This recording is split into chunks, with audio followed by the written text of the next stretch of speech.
Hey everyone, today I'm diving into a diet switch up with both feet.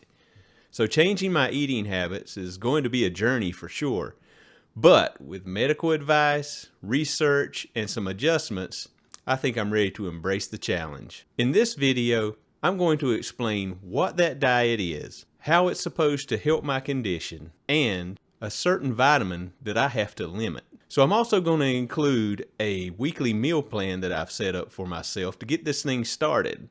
I also have one bonus tip that I want to share that I think is going to help in the long game, and hopefully you'll find some value in it too. Stay tuned.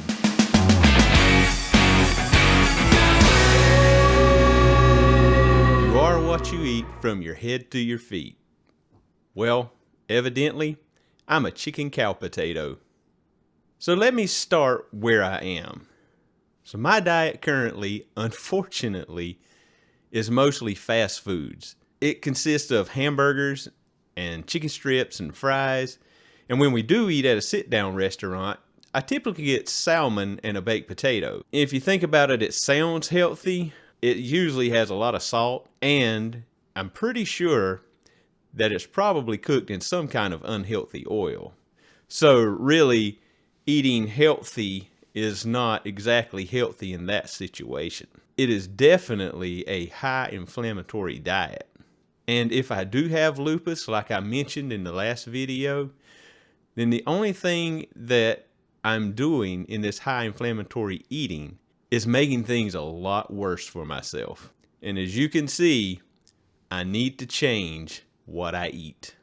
So, what is this diet that I'm changing to?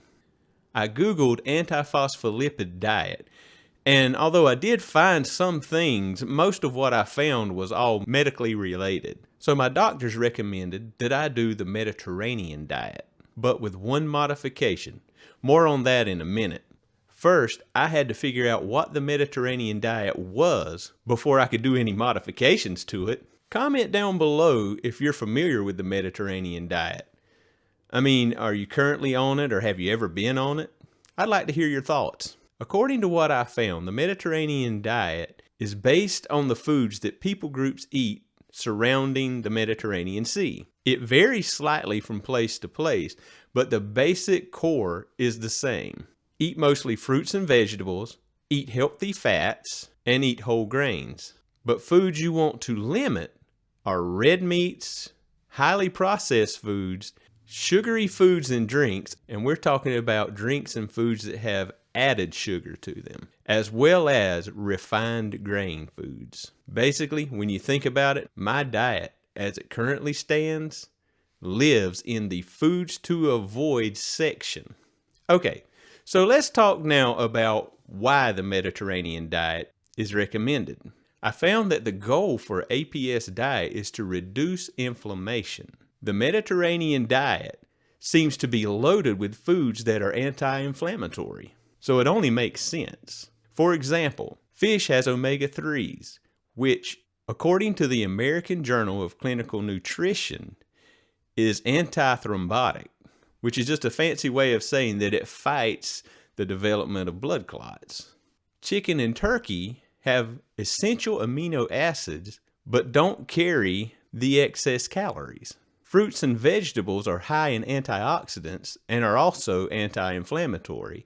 And healthy oils such as avocado and olive oil contain monounsaturated fatty acids, which also help to reduce inflammation.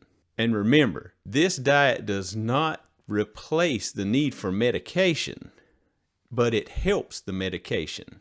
I mentioned earlier that I was told to modify this diet and that I have to limit one vitamin. So that modification, that limited vitamin, is vitamin K. But why? They're treating my APS with Coumadin, or warfarin as it's called. And I'm told that for me, that is the preferred blood thinner to battle the blood clotting effects of APS. Now, it's monitored by INR, which stands for International Normalized Ratio. This test measures how long it takes for my blood to clot. What I eat affects the medication's effectiveness. Apparently, vitamin K is the antidote to warfarin. Well, it may not be an antidote, but it greatly reduces warfarin's effectiveness. Therefore, I have to limit the vitamin K rich foods that I eat. Now, it's not that I can't have vitamin K rich foods, but I have to limit it and be consistent. As a matter of fact, the statement that the doctors kept driving home to me is that consistency is key when it comes to regulating your INR and your warfarin dosage. For example, if for a week I eat foods that are high in vitamin K, well, my INR is going to drop. And then if the next week I eat foods that are low or don't eat any foods with vitamin K in it, then my INR is going to raise. And in the process, the doctors have to adjust my warfarin dosage in relation to how high or low my INR is at the time. So if I'm inconsistent, then the Coumadin doctor is going to be having to adjust my dosage over and over again. And it's just going to be a headache for both me and for the doctor. So it's better just to be consistent. Now, let's talk about my menu. And keep in mind, when I put this on the screen, that I will be following in this meal plan the guidelines for APS syndrome. As you can see, we're going to start out with Sunday. For breakfast, I'm doing a fruit bowl, lunch, stir fry, dinner, fish tacos. Monday, well, if you look across, you can see my breakfast. It pretty much doesn't change. I'm a creature of habit. So Monday, I'll eat oatmeal. For lunch, I'll do buffalo chicken salad. And for dinner, I'll do zucchini boats. Tuesday, I'll start out with a fruit smoothie. Baked sweet potato for lunch. And I'll have roasted veggies for supper. Now, well, that's what we call dinner, is supper. So what are roasted veggies for my family? Well, we dice them up in the 1/2-inch cubes, and it consists of sweet potatoes or butternut squash, and we'll throw in bell peppers, different colors. We'll have onions, and for me personally, I do add in some beets, but now I do cut them up very small. It's an acquired taste. Now for Wednesday, I'll have scrambled eggs. For lunch, tomatoes and rice. Dinner, chicken and fajita bowl. Thursday, I'll make a berry bowl, usually with blackberries, raspberries, and blueberries. For lunch, I'll do a lentil soup. For dinner, black bean burgers with homemade fries. And that'll either be sweet potato fries.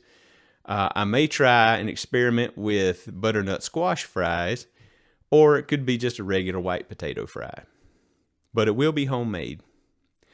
For Friday, I'll have a fruit smoothie for breakfast, red beans and rice for lunch.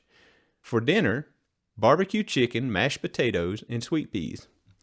And Saturday, I'll start out with oatmeal. For lunch, I'm just going to do a fruit bowl. And for dinner, we're going to have grilled shrimp and rice. Now, my drinks are going to mainly consist of water, natural lemonade, and Switchel. And this is the no meat athlete version. So my snacks will be non-dairy yogurt, dried fruit, and leftovers, if there are any in small quantities, granola, and homemade peanut butter balls. Comment below, what's your favorite healthy snack?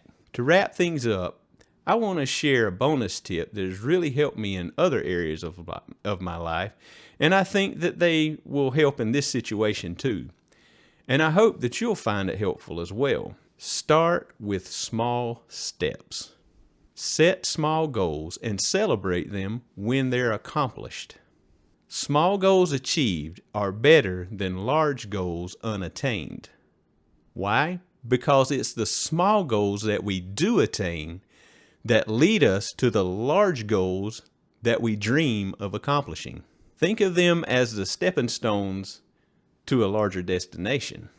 And if you do mess up, just remember this: don't quit.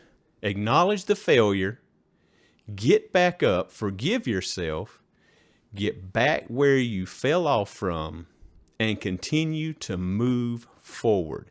Keep moving forward. I hope you found value in today's video. Please consider liking, subscribing, and hit the notification bell to keep up for when I post new content. See you soon.